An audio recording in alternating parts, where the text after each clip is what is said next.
Luke chapter 21. As Jesus looked up, he saw the rich putting their gifts into the temple treasury. He also saw a poor widow put in 2 very small copper coins. "Truly I tell you," he said, "this poor widow has put in more than all the others. All these people gave their gifts out of their wealth, but she, out of her poverty, put in all she had to live on."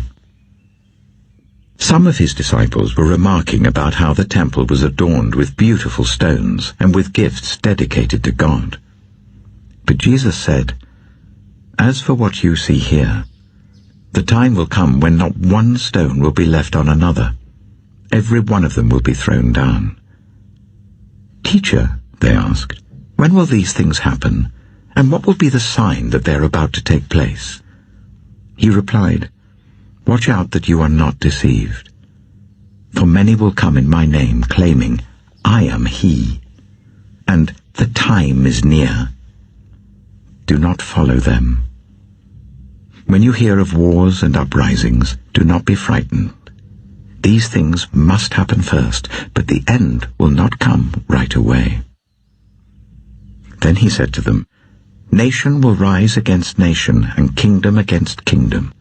There will be great earthquakes, famines, and pestilences in various places, and fearful events and great signs from heaven. But before all this, they will seize you and persecute you. They will hand you over to synagogues and put you in prison, and you will be brought before kings and governors, and all on account of my name. And so you will bear testimony to me.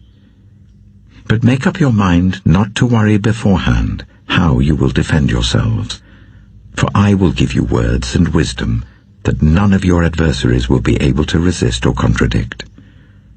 You will be betrayed even by parents, brothers and sisters, relatives and friends, and they will put some of you to death. Everyone will hate you because of me, but not a hair of your head will perish. Stand firm, and you will win life. When you see Jerusalem being surrounded by armies, you will know that its desolation is near. Then let those who are in Judea flee to the mountains. Let those in the city get out, and let those in the country not enter the city. For this is the time of punishment, in fulfillment of all that has been written. How dreadful it will be in those days for pregnant women and nursing mothers. There will be great distress in the land, and wrath against this people. They will fall by the sword, and will be taken as prisoners to all the nations. Jerusalem will be trampled on by the Gentiles, until the times of the Gentiles are fulfilled. There will be signs in the sun, moon, and stars. On the earth, nations will be in anguish and perplexity at the roaring and tossing of the sea. People will faint from terror, apprehensive of what is coming on the world, for the heavenly bodies will be shaken. At that time, they will see the Son of Man coming in a cloud with power and great glory. When these things begin to take place, stand up and lift up your heads, because your redemption is drawing near." He told them this parable. "Look at the fig tree and all the trees. When they sprout leaves, you can see for yourselves and know that summer is near. Even so, when you see these things happening, you know that the kingdom of God is near. Truly I tell you, this generation will certainly not pass away until all these things have happened.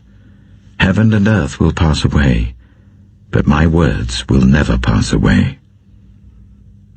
Be careful, or your hearts will be weighed down with carousing, drunkenness, and the anxieties of life, and that day will close on you suddenly like a trap. For it will come on all those who live on the face of the whole earth. Be always on the watch, and pray that you may be able to escape all that is about to happen, and that you may be able to stand before the Son of Man." Each day Jesus was teaching at the temple, and each evening he went out to spend the night on the hill called the Mount of Olives, and all the people came early in the morning to hear him at the temple.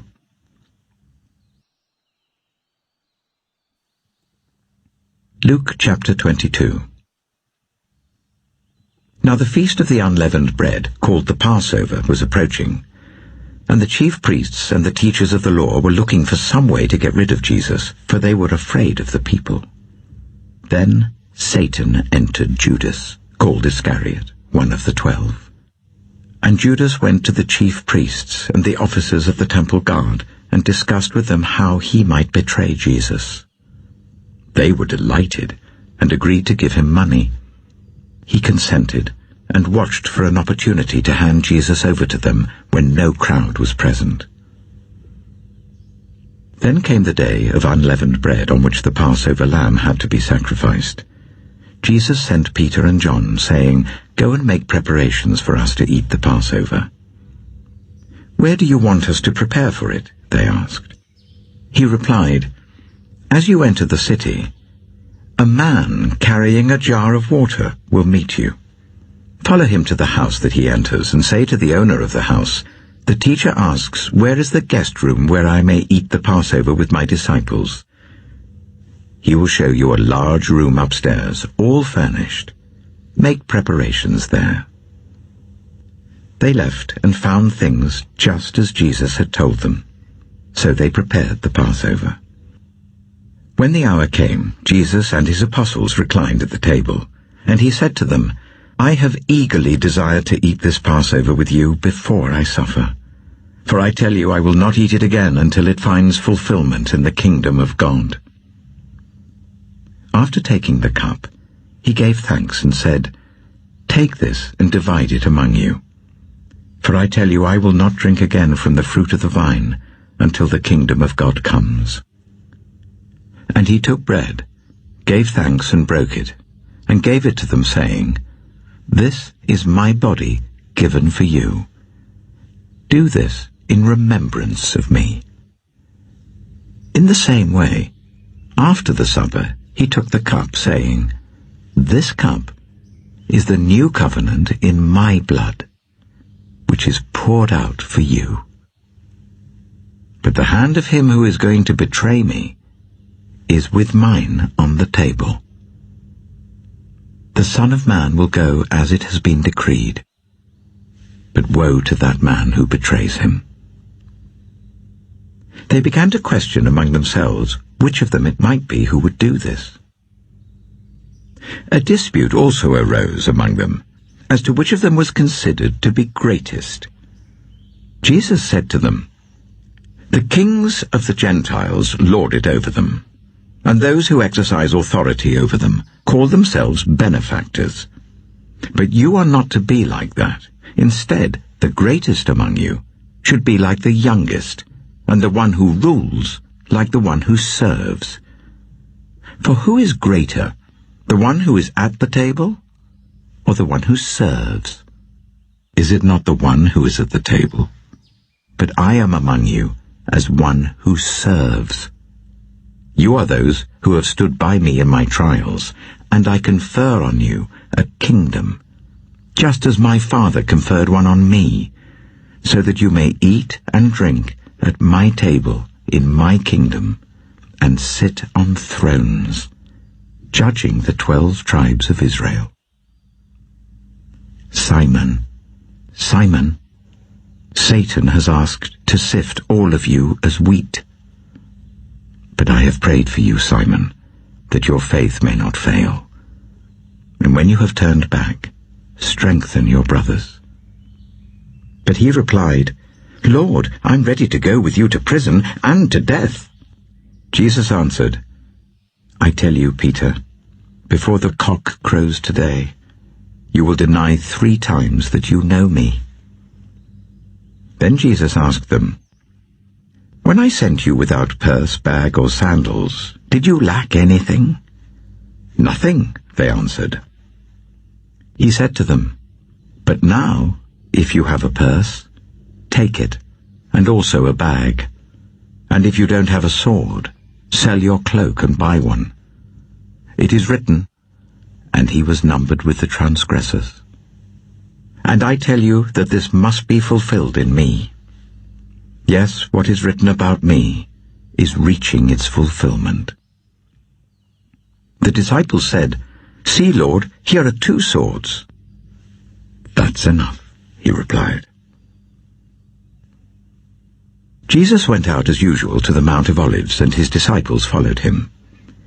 On reaching the place, he said to them, "Pray that you will not fall into temptation." He withdrew about a stone's throw beyond them, knelt down, and prayed, "Father, if you are willing, take this cup from me. Yet not my will, but yours be done." An angel from heaven appeared to him and strengthened him, and being in anguish, he prayed more earnestly, and his sweat was like drops of blood falling to the ground. When he rose from prayer and went back to the disciples, he found them asleep, exhausted from sorrow. "Why are you sleeping?" he asked them. "Get up and pray, so that you will not fall into temptation." While he was still speaking, a crowd came up, and the man who was called Judas, one of the 12, was leading them. He approached Jesus to kiss him, but Jesus asked him, "Judas, are you betraying the Son of Man with a kiss?" When Jesus' followers saw what was going to happen, they said, "Lord, should we strike with our swords?" And one of them struck the servant of the high priest, cutting off his right ear. But Jesus answered, "No more of this." And he touched the man's ear and healed him. Then Jesus said to the chief priests, the officers of the temple guard, and the elders who had come for him, "Am I leading a rebellion, that you have come with swords and clubs? Every day I was with you in the temple courts, and you did not lay a hand on me. But this is your hour, when darkness reigns." Then, seizing him, they led him away and took him into the house of the high priest. Peter followed at a distance. And when some there had kindled a fire in the middle of the courtyard, and had sat down together, Peter sat down with them. A servant girl saw him seated there in the firelight. She looked closely at him and said, "This man was with him." But he denied it. "Woman, I don't know him," he said.